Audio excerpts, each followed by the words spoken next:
Hola, buenas noches, bienvenido nuevamente acá con ustedes Magdalena Dittborn, reemplazando a Magdalena Mervilá, que está pronta a volver su viaje, y hoy día con una invitada especial, Irene Padilla, periodista dedicada al periodismo regional y hoy gran escritora de este libro muy entretenido, muy interesante y muy revelador, Cartas al mar, la historia de Isabel Riquelme, madre de Bernardo Higgins. Irene, qué rico tenerte con nosotros, qué rico vernos. Bienvenida. Gracias por esta invitación a la Radio Agricultura, que es una gran radio que escucho bastante seguido, así que me encanta el programa también de la Maida, mandarle un saludito. Y bueno, feliz de que me haya dado la oportunidad. Nosotros nos conocemos hace un tiempo ya. De hecho, Cartas al Mar partió un poco contigo en la investigación. Y nada, feliz, han sido ya 6 meses ya bastante intensos de promoción del libro que salió en mayo, gracias a Editorial Planeta, y que ha abierto las puertas de la historia de esta mujer increíble a muchas personas que ni siquiera sabían incluso de su existencia. Algunos de oídas, otros sabían un poquito y otros realmente se han interesado por conocer más de ella gracias al libro, entonces eso me tiene como súper entusiasmada y feliz. Sí, bueno, y eso es muy interesante lo que dice.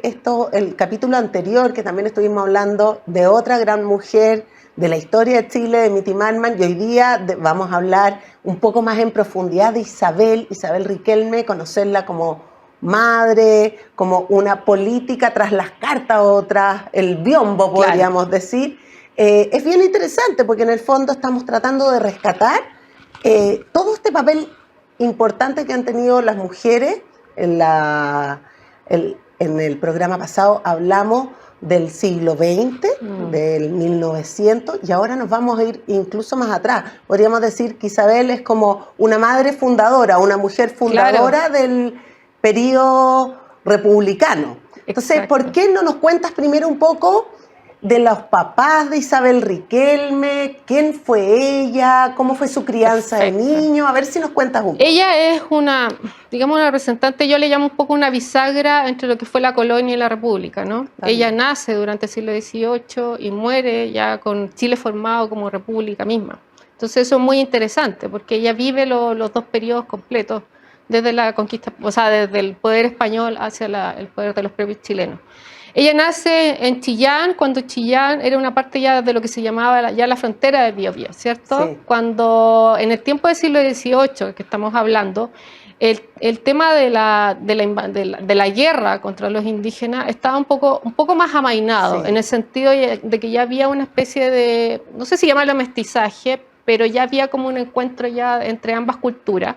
Había no solamente comercio, ¿cierto, Magdalena? Sino que también había un tema cultural. Yo creo que también había relaciones entre las personas importantes. Entonces, en el mundo de Isabel no habían como discriminaciones tan importantes respecto al mundo indígena. Ahí yo creo que en el sur se dio un sincretismo, se podría decir, bastante importante. El sur obviamente era zona de guerra, ¿no? Entonces, generalmente la corona española mantenía soldados ahí, para mantener la tranquilidad, digamos, porque siempre había azonadas. Estamos hablando de una época, ya no estamos hablando como de los mapuches tanto de la zona de los valles, sino que los ataques eran generalmente por zonas cordilleranas. Y en ese sentido, ahí aparece después el padre de Bernardo Higgins, que es Ambrosio. Ella es hija de personas que, digamos, son descendientes de conquistadores. Perfecto. ¿Ya? Pero no son aristócratas de la época. Habían aristócratas en la época, había gente que más que nada compraba los títulos nobiliarios, sí. ¿Ya? Con dinero, pero ella no era una familia, digamos, adinerada, sino que tenían un gran fondo los Riquelme en la zona de Palpal, que estaba dividido en muchos hermanos de Simón Riquelme, que era su padre, y una de esa parte del fondo era lo que pertenecía a ellos, vivían obviamente de la siembra, obviamente en la zona mucho trigo, mucho grano y también ganado, y esa era su vida. ¿Y cuál era la importancia que tenía él? Era que Simón era parte, digamos, era una especie de concejal, claro. De la época. Pertenecía, ¿no?, al cabildo. Al cabildo de la época, que era muy importante. ¿Y por qué es tan importante el cabildo en zonas como esta? Primero que todo porque es la representación del Estado monárquico en zonas que son tremendamente beligerantes. Y si bien tú, Irene, dices que estaba un poco amainado esta frontera, la verdad es que la frontera tenía varias características especiales en el sur. Por un lado, era una frontera comercial, Sí. era una frontera permeable, siempre se dice, o sea, no es de aquí para allá solo indígenas y de aquí para acá No. solo españoles. Eso no, son fronteras donde se da este tránsito de un lado hacia el otro, donde el Biobío también marca una, podríamos decir, una corriente fluvial comercial importante. El Biobío se usa no solo para trasladarse, para moverse como una especie de autopista, Sí. sino también para hacer comercio, pero también era una frontera que de repente explotaba en tensión. Exacto. Y tú como periodista que te has dedicado al tema regional y que sabes la importancia de las regiones, a mí me causa mucha curiosidad y me llama mucho la impresión cuando uno lee un libro que trata hace 2 siglos atrás y todavía uno percibe esa importancia de la región y la necesidad de la región de ser reconocida. Exacto. Como algo muy importante, sobre todo el sur, en la formación del Chile republicano, pero además que hoy día volvemos a poner la vista en temas, o podríamos decir, en zonas que siguen estando en tensión y curiosamente vuelven a ser las mismas. Exacto. ¿Qué te pasa a ti como periodista dedicada al tema regional, pero además una escritora que sabe mirar desde el pasado, que hay cosas que todavía no superamos ni sabemos? Ahí te das cuenta de que la historia se repite, ¿no? Sí. Y que en el fondo todos estos problemas, aunque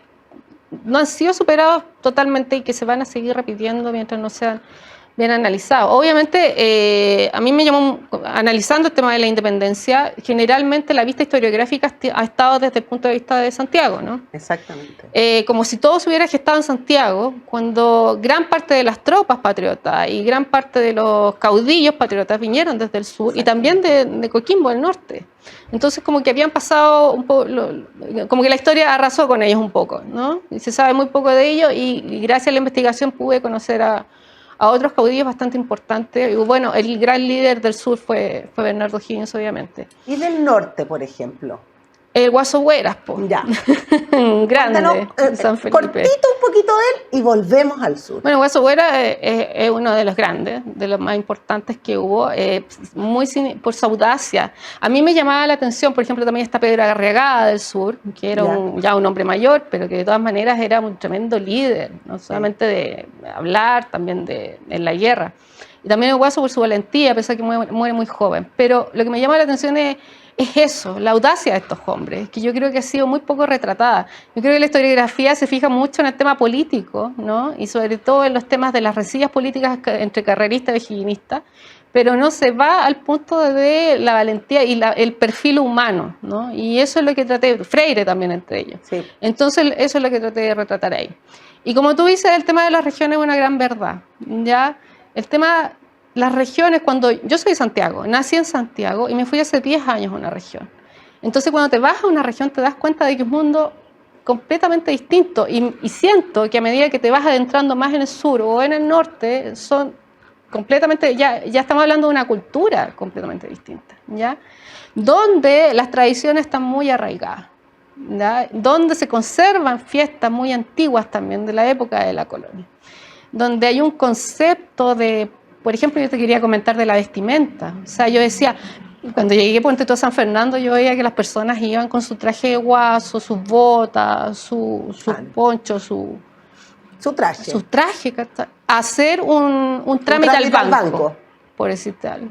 Entonces, para mí era como que ya me llamaba la atención a un joven, yo creo, de Santiago, hasta inclusive le debe causar quizás hasta un poco de risa, yo te lo digo, les pasa. Pero cuando tú ya vives ahí, hasta yo terminaba sintiéndome orgullosa de eso, ¿me entiendes? Feliz. Y qué rico que lo conserven. Entonces, la gente también de Santiago le gusta ver, por ejemplo, las regiones embanderadas enteras, porque nosotros en región nos embanderamos enteros para el 18, que vamos a unas tremendas fiestas de fonda. O sea, en región todavía la cultura chilena, el valor de los símbolos, el valor del escudo, el valor del rodeo, el valor eso es algo súper importante también, y que el presidente tuvo que darse cuenta. ¿Por qué? Porque una senadora de mi región le dijo, el rodeo es un tema importante acá. O sea, acá la gente cuida sus animales, ama sus animales, y es el segundo deporte más importante de Chile, ¿no? Entonces, ahí te das cuenta que muchas tradiciones se conservan en las regiones, y para tratar de entender políticamente las regiones, tú necesariamente tienes que entender las tradiciones chilenas. Si te desligas de eso, te vas a desligar completamente de la realidad del campo, especialmente. Además que eso que tú nos cuentas de las tradiciones, primero que tienen, podríamos decir, características muy entretenidas, distintas tradiciones a lo largo de nuestro largo Chile. Eso es muy entretenido porque nos hace diferentes. Tenemos diversidad de tradiciones, pero a la vez cada una de las regiones tiene esto de conservar la identidad chilena, que hoy día en el mundo urbano prácticamente los que vivimos en Santiago, aparte de comer chicha, de tomar chicha y comer empanada para el 18, no tenemos una raigambre, una identidad más profunda que esa. La verdad es que la identidad hoy día se conserva, la identidad más que nacional, la identidad cultural y la diversidad cultural se conserva a lo largo o fuera del mundo urbano. Y eso no pasa solo en Chile, eso pasa en todas partes del mundo. Cuando uno quiere encontrarse con esas identidades, y en Chile que son tan exquisitas porque son mestizas, y esa es la gran gracia que tenemos los chilenos, uno normalmente tiene que viajar a regiones. Entonces ahí tú le has dado en el clavo en decir que no nos pueden desafectar de nuestra cultura, de nuestra identidad. No existe quizás violencia más grande, creo yo, que a uno le quiten la cultura propia. Sí. Y impuesta desde algo superior. Sí. Impuesta en el fondo, que esto uno lo ve a través de la historia. Esto pasó en el siglo XX, pasó con los totalitarismos, pasó con el régimen nazi, pasó con el régimen ruso de Stalin. Los totalitarismos lo que hacen es coordinar y suplantar la cultura. Puede existir algún tipo de cultura, algún tipo de identidad, la que los líderes, los estados o las visiones totalitarias deciden. No la espontaneidad natural, pertenencia y naturalidad que existe en cada una de las tradiciones. Y en eso es muy importante. Y Isabel nace en este Chillán viejo, repleto de tradiciones y marcado además por el mundo mestizo, el mundo indígena y el mundo en tensión. Exacto. Entonces, por ejemplo, en la investigación, para saber de costumbres, que tú me hablas siempre, el libro parte con una fiesta que es muy linda, que es la fiesta del Cristo el Señor de Mayo, ¿no? O sea, el Cristo de Mayo, que es una fiesta que todavía se celebra en muy poquitas zonas del sur, pero todavía está, ¿ya? Entonces tú te das cuenta que estamos hablando de 300 años o más. Entonces, obviamente, esa es la importancia de las tradiciones, son cosas que se van formando durante tanto tiempo, que desarraigar a las personas de ello es demasiado difícil, o sea, no se lo puedes quitar. Para la investigación tuve que recurrir a eso, o sea, cuando tú ves grabaciones de los años 80, de los años 70 de la fiesta de Mayo, es transportarte, ¿ya? Porque está en YouTube, puedes ver, no sé, pues, al sur del mundo de los años 80 y tú vas a ver una fiesta de la Cruz de Mayo en el sur, no sé, cerca de la zona de Talca, etcétera, y vas a ver, y yo me imaginaba a estas personas con un traje del siglo XVIII y para mí era exactamente lo que tuvo que haber sido, o sea, es como tan arcaica la edición, ¿ya? Pero estaba tan bien conservado que yo creo que así fue. Claro. Entonces, de ahí fui como recogiendo varias cosas que todavía Chile actual me lo puede entregar. Todavía lo conserva. Y eso es sumamente interesante, porque son estas fiestas que también, y también Isabel habla un tema muy importante en las cartas, porque una novela epistolar, que es el tema, por ejemplo, de las tradiciones españolas, que se pierden, ¿ya? Cuando llega la República, corta de una. con claro. todas estas, por ejemplo, villancicos o cantos españoles que eran demasiado típicos y que ya no los podían enunciar, digamos, ¿ya? Entonces a ella le duele mucho. Eso es lo que me gusta de este personaje, porque ella pertenece a los dos mundos, ¿no? Exactamente. Su niñez y su juventud, y, bueno, por lo menos hasta los 40 años los vive dentro de un periodo de colonia, y después viene todo un periodo revolucionario. O sea, la revolución tuvo que haber sido un golpe tan fuerte para esta mujer que yo creo que también le costó equilibrarse y como tomar los pesos de este tema. Entonces, ahí en ella las tradiciones juegan mucho. Sí. O sea, su necesidad, por ejemplo, después de volver al sur, yo creo que ella siempre quiso volver, aunque estuviera destruido, porque la guerra había arrasado con esta zona, pero de todas maneras ella siempre tenía esta necesidad de no estar en Santiago, porque Santiago no era su mundo, digamos, ¿no? Este mundo de Santiago, de rencillas, tan español, porque eso es muy español, eso del pituto, de con quién del amiguismo. El amiguismo, de ser aliado de para poder conseguir un cargo. La mirada de ella era completamente distinta, sino de una cosa mucho más fraternal, digamos, porque en el sur obviamente tú tenías que ser amigo de tu vecino porque tenían que estar todos unidos porque vivían en constante peligro, ¿no? Sí. Entonces, bueno, y dentro de la cultura también destaqué ese tema de que tú me llamaste, me dijiste que te llamó la atención del caballo, ¿no? Que ella aprendiera a andar a pelo en el caballo, que yo pensé, obviamente una mujer para poder huir tiene que saber huir lo más rápido posible en caso de una sonada, pues. Entonces dije, no, tiene que andar, obviamente tiene que ser una buena amazona y saber andar en un caballo sin aperos y poder defenderse y esconderse, ¿no? Arrancar, definitivamente. Y también me gustaría preguntarte sobre Ambrosio. ¿Por qué te pregunto esto? Porque Ambrosio Higgins, un año casi 40 años mayor que ella, era el hombre más importante de América, de todo América. Era el representante del rey. Y ella, siendo una joven, se enamora y queda esperando guagüita de este hombre, que en esa época era como quedar esperando guagüita del rey. Entonces me gustaría que nos cuentes un poco quién era Ambrosio, el padre de Bernardo, y cómo va marcando esto también la personalidad del fundador de nuestra patria, Bernardo Higgins. Bueno, Ambrosio, irlandés total. Nace aproximadamente en 1720-21 en Irlanda. Él pertenece a lo que se le llamó, el origen de esto fueron los gansos salvajes, que fueron irlandeses que se fueron, obviamente porque sentían la opresión de la corona británica, es un problema que trae Irlanda hasta el día de hoy, ¿no? Por el tema de la fe, porque pasaban por terribles hambrunas, por estas mismas guerras que mantenían. Entonces él se dice que decide aproximadamente como a los 30 años abandonar Irlanda y se va a España. En España los irlandeses estaban siendo muy bien recibidos, no solamente por el tema de la fe católica, sino porque era gente muy emprendedora, generalmente se ponían a trabajar en el área del mercado, ¿no?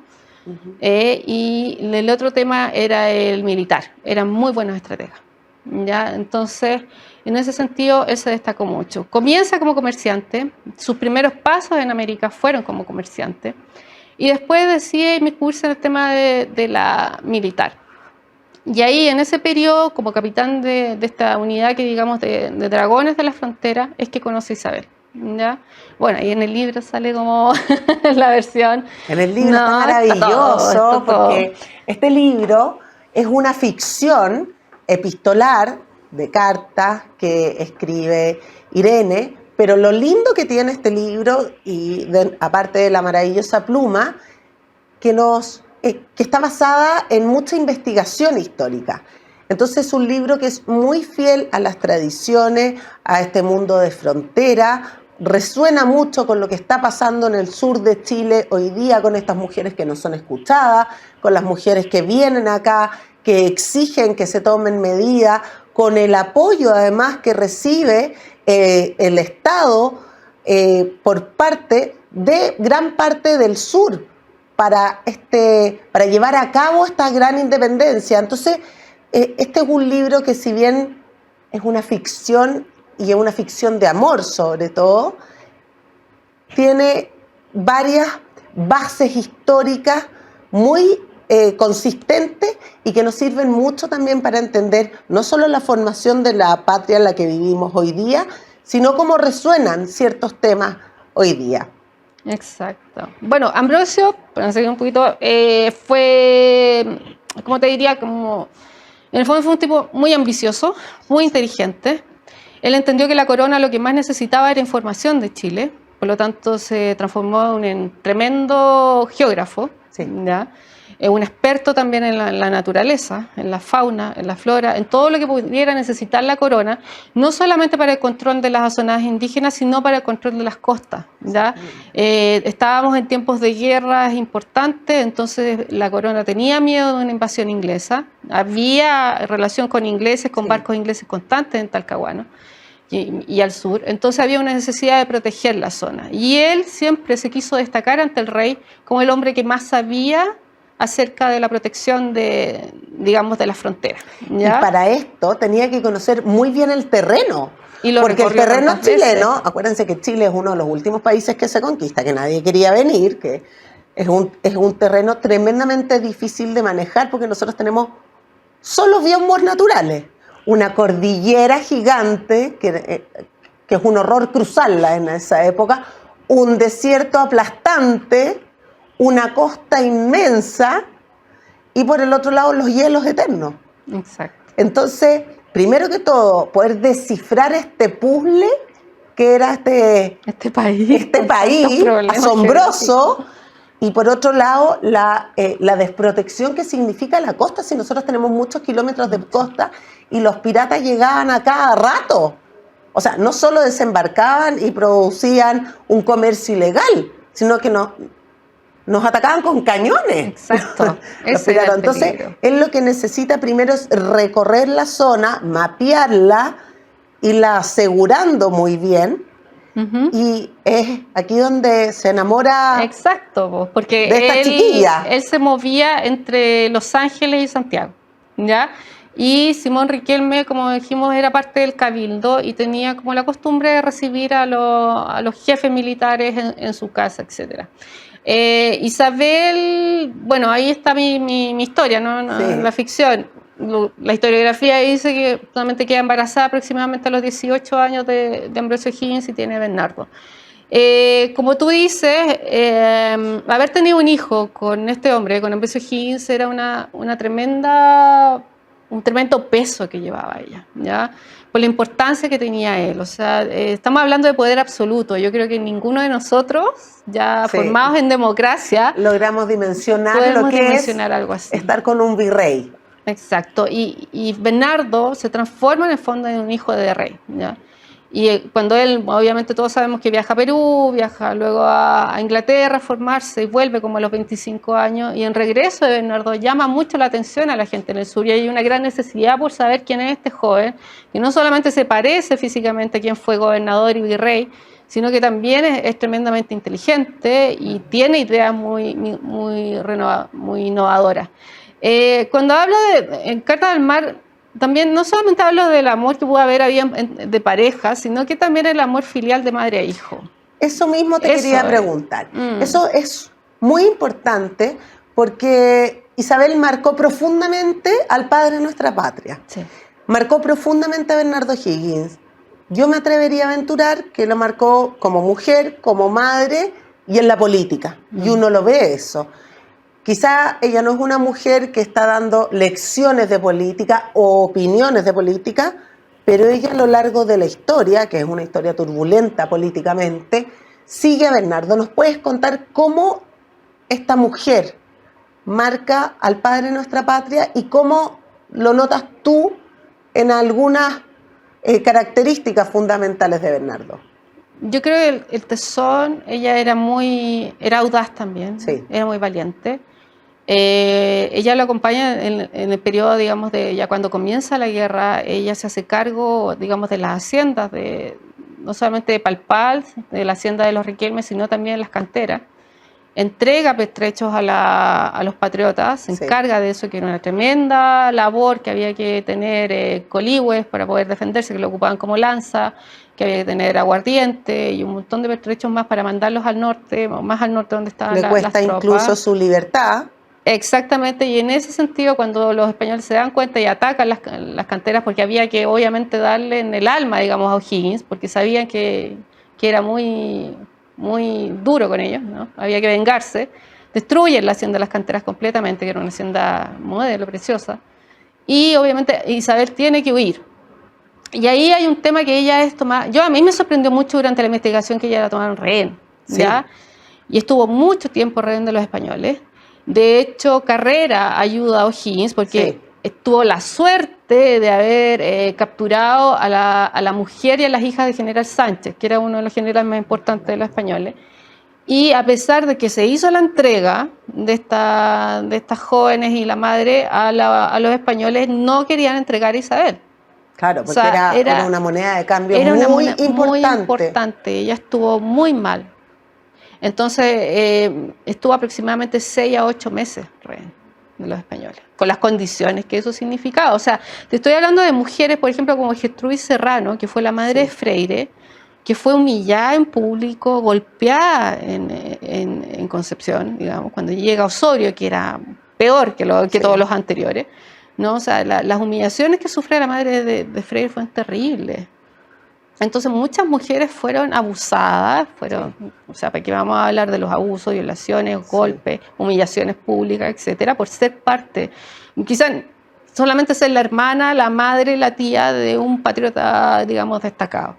Y eso le pasa a Isabel en el fondo, que ella es rehén, la tienen que entregar. Yo creo que también había un tema ahí, quizás el tema también era famosa, yo creo que era conocida por haber sido la madre del único hijo de Ambrosio, y tenía un peso político súper importante. Después cuando él asume ya, cuando ella lo acompaña al exilio, ella siempre está presente. Ella no solo queda, es tan importante la figura de ella porque una mamá podría haber dicho, lindo, sabe que yo ya estuve presa 8 meses, no me trataron bien. Uno no se logra imaginar lo que era la mujer como moneda de intercambio en esa época. No participo más de esto, me quedo tranquila en mi hacienda y vaya, saque todo lo que necesita y siga con su causa. Pero ella va más allá, cruza la cordillera, es exiliada o se autoexilia y ayuda a preparar incluso al otro lado de la cordillera junto con San Martín a las tropas del Ejército Libertador de los Andes. Tenemos que entender. Ella se suma a la causa a pesar de los probables horrores de los que nunca vamos a ver que pasó estando presa. Exacto, y sí, y bueno, llegan las tropas, justo ahora fue el 1 y 2 de octubre, ¿no? Se recuerda el desastre de Rancagua, el sitio de Rancagua. Y ellos obviamente se exilian, cruzan la cordillera y se hace como un punto digamos, de reunión de todos los patriotas. Llega la gente de San Martín desde La Plata a ayudar, a entregar pertrechos, etcétera. Las mujeres chilenas con las mendocinas se organizan porque había niños, había ancianos, había hombres que estaban heridos, indígenas, servicios, sirvientes, etcétera. O sea, había un montón de gente que necesita, miles de personas que necesitaban ayuda. Y entre ellas está Isabel dentro de la organización, y algo que también que ahí parte el libro, digamos, ¿no? En ese periodo de Isabel, como la que organizaba ahí, como somos todas las mujeres chilenas en el fondo, que llegamos a un lugar y lo vemos desordenado, ya nos subimos las mangas y nos podemos ordenar, tú haces la comida, tú prendes el fuego, siempre somos así, pues, todas organizadas. Entonces ella también hace ese rol, ese papel súper importante. Es un papel que como de primera dama en el exilio, podríamos decir, porque en el fondo, si bien San Martín era el encargado de conseguir, y lo hace, todo el dinero y el apoyo logístico para poder liberar a Chile, bien como tú dices, las mujeres tienen que organizar una especie desde escuelita para los niños, comedores, porque eran miles de personas. Uno se imagina que había un reducto en Mendoza, no era un reducto, era una mini ciudad. Una mini ciudad, exacto. Una mini ciudad con pesebreras, con alimento, con educación, que había que educar niños, y se arrancaron miles de familias, imagínate. Incluso organizaron una especie de teatro para que tuvieran un momento de no bajar la moral. Felicidad y no bajar la moral, ¿ya? Y ella después obviamente deja, San Martín invita a los O'Higgins, que no pueden estar en Mendoza, los invita a a Buenos Aires, y ya se tiene que alejar, y bueno, se empieza a preparar todo el retorno, ¿no? Que es toda una cuestión estratégica súper importante. Y ya ella llega, vuelve, digamos, atrás de las tropas, llega O'Higgins, viene Chacabuco, obviamente, que fue la gran batalla que definió la libertad, después Maipú, y ella ya llega con su hijo como especie de primera dama, digamos, a poner ahí un poco de orden, pero orden interno. Ella era muy matriarca, o sea, sí, era como de vigilar a sus hijos, de ver... Pero hay un tema muy importante, por ejemplo, en la abdicación, que eso sí está registrado historiográficamente, que es el tema de que le pidieron a ella que se involucrara en el tema. Cuéntanos un poco de eso, que nos quedan unos minutitos. Cuéntanos cómo ella se involucra en el tema de la abdicación y cuéntanos después qué ves tú de ella en su visión republicana, para terminar cerrando con eso. Cuéntanos un poco de la abdicación. Bueno, el tema de la abdicación, ella como tú decías al principio, no había una cuestión política como lo que pasó con los Carreras, ¿no? Con Javiera, que era una líder política. En el caso de Isabel, no. Yo creo que su propia vida también la hizo ser un poquito más pragmática, los propios dolores de su vida, ¿no? Entonces, cuidadosa, porque ella sabía del poder con que se enfrentaba. Y eso es muy importante, ¿ya? O sea, tuvo que defender a su familia y a su hijo de un hombre sumamente poderoso también.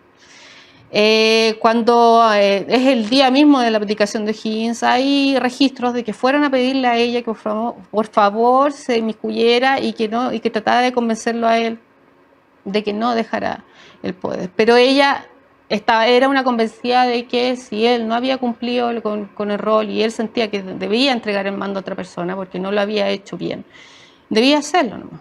Una visión republicana de la mujer moderna. Exacto. Y eso es como lo impresionante que tiene Isabel, que es una mujer criada en el régimen monárquico, de manera muy rápida. Hay que subirse al carro de la república naciente y ella se convierte en un espíritu republicano. Exacto.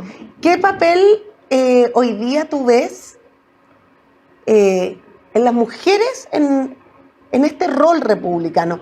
Isabel lo hace fantástico, porque Isabel lo que hace, que no es una tarea fácil, es en el fondo, en cierta manera, intervenir en un hijo, que es lo que uno más quiere en la vida, en decirle, bueno, esto quizás tú estás siendo muy autoritario, o sea, volvamos al republicanismo, a la democracia. Devuelve el poder. Devuelve el poder como corresponde, a la virtud republicana. Sí. ¿Qué de eso hoy día tú puedes percibir en el mundo político que está habitado de mujeres?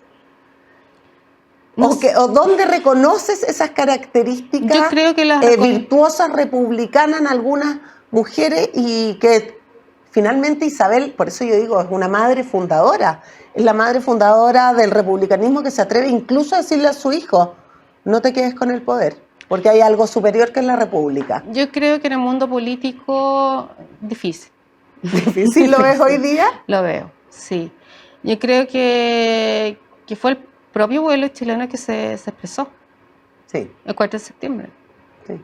Y yo creo que las bases de la república están en nosotros, en todos los que fuimos a votar. Ahí está. O sea, hoy día yo creo que los representantes políticos el gran celador de la república hoy día somos los chilenos. Somos más los chilenos, que quizás los mismos políticos que hoy día están... Yo creo que definitivamente fueron los propios chilenos los que dijimos, en el fondo, porque todos votamos, ¿no? Esta es la república, y la república tiene que tener estas bases, porque estas son las bases con las que nos hemos formado a través de siglos. Ya, esto no es, entonces, nosotros somos los creadores y preservadores, digamos, en el fondo. Los celadores de la república. Entonces, eso a mí me llenó de una profunda alegría, en el fondo, del valor de la democracia, de ver que mesas de 350 votantes, 320 votaron en San Fernando, 340 hasta 350, mesas completas, ¿ya? De ver que la gente no quería que se involucraran con los símbolos de la patria, que eso es muy importante. Eso es muy importante. En el fondo, detrás de lo que sucedió en las votaciones, también hay una relectura de la valorización de nuestra identidad, que en el fondo nosotros decidimos perdón, nosotros Exacto. decidimos nuestra identidad, nosotros decidimos cómo queremos identificar y expresar nuestras tradiciones. Y en eso las mujeres somos muy importantes. Muy importantes. Si tú conversas, las mujeres. yo converso mucho con mujeres del campo. ¿Ya? Y ellas hay una preocupación importante por cosas así. O sea, ellas quieren seguridad, quieren un Estado que les permita a sus hijos crecer tranquilos, quieren una buena educación. Eso es lo que quieren, pero todo dentro de un orden y la conservación de sus tradiciones para ellos son muy importantes, sobre todo para el mundo rural. O sea, hay un amor por Chile muy profundo. Muy profundo. Entonces, y esa mujer del campo, en esa mujer del campo, encontramos a Isabel Riquelme, a la madre O'Higgins, a la madre de nuestra República Democrática. Esa mujer del campo es muy simbólica porque, bueno, ahora es la que trabaja, muchas veces mantiene, trabajando como temporera, mantiene su casa, educa a sus hijos, ¿no? Y necesita obviamente de una república que le dé estabilidad y que le dé una seguridad para la formación de sus hijos también, ¿no? Esta chilena que a través, si tú te fijas, como la conversación que tuviste con la Ana Campos, o sea, las chilenas siempre hemos sido protagonistas, aunque no tengamos el poder, aunque no tengamos una presidenta chilena, ¿ya? Las chilenas siempre somos muy protagonistas de la situación del país. Y cuando el país está mal económicamente, cuando tus hijos quizás no puedes llegar a fin de mes para darle comida a tus hijos, la chilena reacciona inmediatamente. Sí, es la mujer la que sale a la calle a expresar lo que se necesita en favor de sus hijos. De sus hijos. Entonces, ojo ahí, porque las mujeres chilenas son muy importantes al momento de dar de decidir el destino de la república. Los acentos de las repúblicas. Absolutamente. Entonces eso me llena de orgullo porque en Chile nomás, yo creo que en Latinoamérica las chilenas son, pero wow, son muy, muy, muy seguras. Mujeres. Obvio. Oye, Irene, me encantaría seguir conversando. Ya tendremos oportunidad de seguir haciéndolo. Sí. A mí me encantó este libro. Me encantó recuperar a un mundo de mujer chilena de campo, ver el peso de las regiones hoy en nuestro país y en la historia de la formación de la República Chilena. Cartas al Mar, se los recomiendo. Está escrito con una pluma maravillosa. Es la historia de un amor, es la historia de un hombre poderoso como el virrey del Perú, es la historia del fundador de la patria y es la historia de las mujeres poderosas. Y escrita además por otra gran mujer, Irene Padilla. Muchas gracias. Me encantó tenerte acá. Nos despedimos. Gracias. Gracias a Radio Agricultura, gracias a ti, Mayra. Gracias, Irene. Gracias a todos. Lean Cartas al Mar. Yo lo disfruté intensamente. Conocer la historia de una mujer, como les digo, fundadora de nuestra patria. Y Irene ya nos sorprenderá con nuevas historias y nuevas mujeres. Así que muchas gracias, buenas noches y ya saben, Cartas al Mar de Irene Padilla. Buenas noches. Buenas noches.